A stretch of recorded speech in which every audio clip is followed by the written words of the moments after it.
జై శ్రీమన్నారాయణ. ఓం నమ శివాయ. పోలీ పాడ్యమి పూజా విధానం. పోలీస్ వర్గం నోము.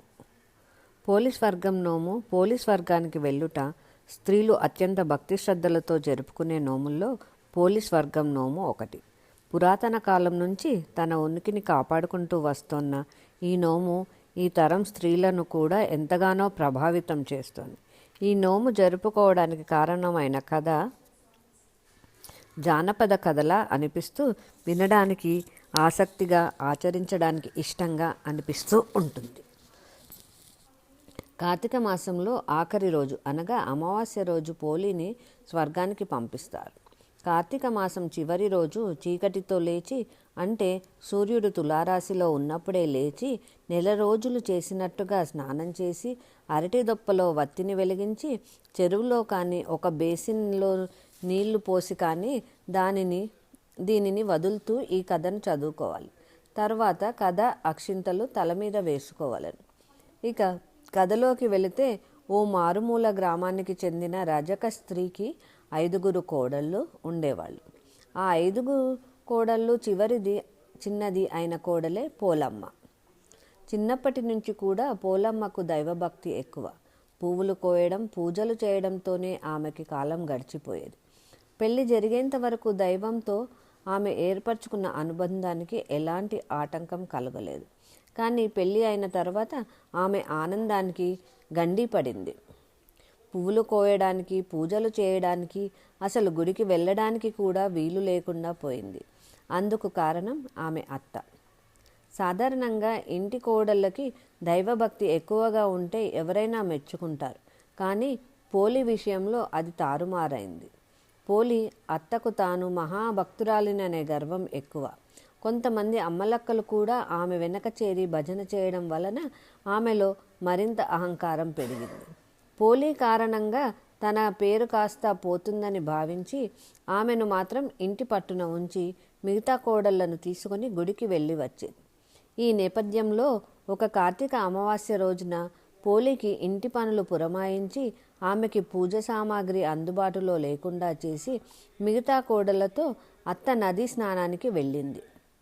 పోలి ఏమాత్రం బాధపడకుండా బావి దగ్గరే స్నానం చేసి పత్తి చెట్టు నుంచి పత్తి తీసి వత్తిని చేసి చల్ల కవ్వానికి ఉన్న వెన్నెను తీసి దానితో దీపాన్ని వెలిగించి దైవానికి నమస్కరించింది. పోలి భక్తికి మెచ్చిన దైవం ఆమె కోసం పుష్పక విమానం పంపింది. ఊరు జనం చూస్తుండగానే పోలి ఆ విమానం ఎక్కింది. విమానం కొంచెం పైకి లేవగానే అక్కడికి వచ్చిన అత్త తాను కాకుండా తన కోడలు స్వర్గానికి వెళ్ళడానికి వీల్లేదంటూ పోలిని కిందికి లాగడానికి ఆమె కాళ్ళు పట్టుకుంది.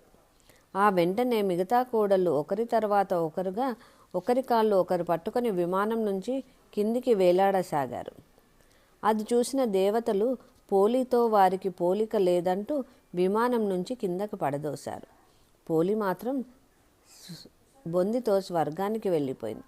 అప్పటి నుంచి ప్రతి ఏడాది ఆశ్వయుజ అమావాస్య మొదలు కార్తీక అమావాస్య వరకు ప్రతినిత్యం బ్రాహ్మీ ముహూర్తంలో నిద్రలేచి నదీ స్నానం చేసి దీపం వెలిగించి పోలి కథ చెప్పుకుని అక్షింతలు తలపై వేసుకోవడం ఆనవాయితీగా వస్తుంది.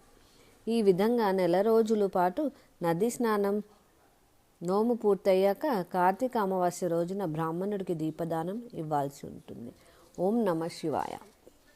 జై శ్రీమన్నారాయణ. జై శ్రీమన్నారాయణ. ఓం నమ శివాయ.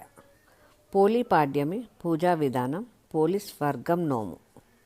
పోలీస్ వర్గం నోము పోలీస్ వర్గానికి వెళ్ళుట స్త్రీలు అత్యంత భక్తి శ్రద్ధలతో జరుపుకునే నోముల్లో పోలీస్ వర్గం నోము ఒకటి. పురాతన కాలం నుంచి తన ఉనికిని కాపాడుకుంటూ వస్తున్న ఈ నోము ఈ తరం స్త్రీలను కూడా ఎంతగానో ప్రభావితం చేస్తోంది. ఈ నోము జరుపుకోవడానికి కారణమైన కథ జానపద కథలా అనిపిస్తూ వినడానికి ఆసక్తిగా, ఆచరించడానికి ఇష్టంగా అనిపిస్తూ ఉంటుంది. కార్తీక మాసంలో ఆఖరి రోజు అనగా అమావాస్య రోజు పోలిని స్వర్గానికి పంపిస్తారు. కార్తీక మాసం చివరి రోజు చీకటితో లేచి, అంటే సూర్యుడు తులారాశిలో ఉన్నప్పుడే లేచి నెల రోజులు చేసినట్టుగా స్నానం చేసి అరటి దొప్పలో వత్తిని వెలిగించి చెరువులో కానీ ఒక బేసిన్లో నీళ్లు పోసి కానీ దీనిని వదులుతూ ఈ కథను చదువుకోవాలి. తర్వాత కథ అక్షింతలు తల మీద వేసుకోవాలని. ఇక కథలోకి వెళితే, ఓ మారుమూల గ్రామానికి చెందిన రజక స్త్రీకి 5 కోడళ్ళు ఉండేవాళ్ళు. ఆ 5 కోడళ్ళు చిన్నది అయిన కోడలే పోలమ్మ. చిన్నప్పటి నుంచి కూడా పోలమ్మకు దైవభక్తి ఎక్కువ. పువ్వులు కోయడం, పూజలు చేయడంతోనే ఆమెకి కాలం గడిచిపోయేది.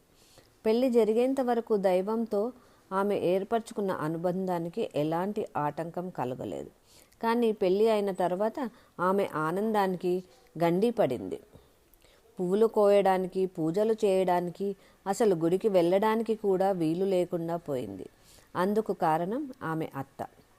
సాధారణంగా ఇంటి కోడళ్ళకి దైవభక్తి ఎక్కువగా ఉంటే ఎవరైనా మెచ్చుకుంటారు. కానీ పోలి విషయంలో అది తారుమారైంది. పోలి అత్తకు తాను మహాభక్తురాలిననే గర్వం ఎక్కువ.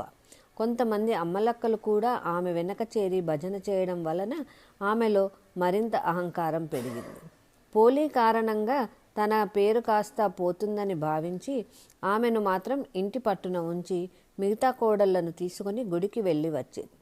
ఈ నేపథ్యంలో ఒక కార్తీక అమావాస్య రోజున పోలికి ఇంటి పనులు పురమాయించి ఆమెకి పూజ సామాగ్రి అందుబాటులో లేకుండా చేసి మిగతా కోడళ్లతో అత్త నదీ స్నానానికి వెళ్ళింది. పోలి ఏమాత్రం బాధపడకుండా బావి దగ్గరే స్నానం చేసి పత్తి చెట్టు నుంచి పత్తి తీసి వత్తిని చేసి చల్ల కవ్వానికి ఉన్న వెన్నెను తీసి దానితో దీపాన్ని వెలిగించి దైవానికి నమస్కరించింది. పోలి భక్తికి మెచ్చిన దైవం ఆమె కోసం పుష్పక విమానం పంపింది. ఊరు జనం చూస్తుండగానే పోలి ఆ విమానం ఎక్కింది. విమానం కొంచెం పైకి లేవగానే అక్కడికి వచ్చిన అత్త తాను కాకుండా తన కోడలు స్వర్గానికి వెళ్ళడానికి వీల్లేదంటూ పోలిని కిందికి లాగడానికి ఆమె కాళ్ళు పట్టుకుంది.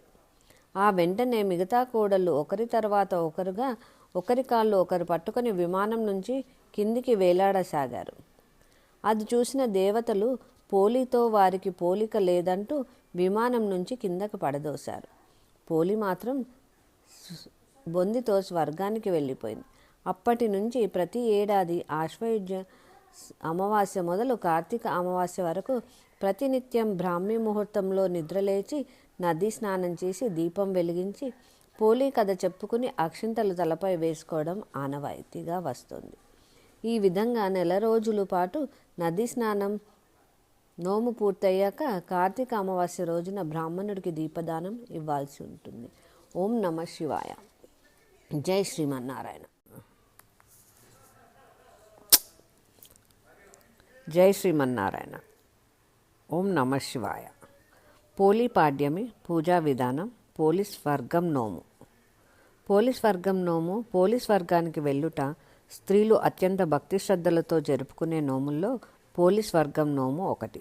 పురాతన కాలం నుంచి తన ఉనికిని కాపాడుకుంటూ వస్తున్న ఈ నోము ఈ తరం స్త్రీలను కూడా ఎంతగానో ప్రభావితం చేస్తుంది. ఈ నోము జరుపుకోవడానికి కారణమైన కథ జానపద కథలా అనిపిస్తూ వినడానికి ఆసక్తిగా, ఆచరించడానికి ఇష్టంగా అనిపిస్తూ ఉంటుంది. కార్తీక మాసంలో ఆఖరి రోజు అనగా అమావాస్య రోజు పోలిని స్వర్గానికి పంపిస్తారు. కార్తీక మాసం చివరి రోజు చీకటితో లేచి, అంటే సూర్యుడు తులారాశిలో ఉన్నప్పుడే లేచి నెల రోజులు చేసినట్టుగా స్నానం చేసి అరటి దొప్పలో వత్తిని వెలిగించి చెరువులో కానీ ఒక బేసిన్లో నీళ్లు పోసి కానీ దీనిని వదులుతూ ఈ కథను చదువుకోవాలి. తర్వాత కథ అక్షింతలు తల మీద వేసుకోవాలని. ఇక కథలోకి వెళితే, ఓ మారుమూల గ్రామానికి చెందిన రజక స్త్రీకి 5 కోడళ్ళు ఉండేవాళ్ళు. ఆ 5 కోడళ్ళు చిన్నది అయిన కోడలే పోలమ్మ. చిన్నప్పటి నుంచి కూడా పోలమ్మకు దైవభక్తి ఎక్కువ. పువ్వులు కోయడం, పూజలు చేయడంతోనే ఆమెకి కాలం గడిచిపోయేది. పెళ్లి జరిగేంత వరకు దైవంతో ఆమె ఏర్పరచుకున్న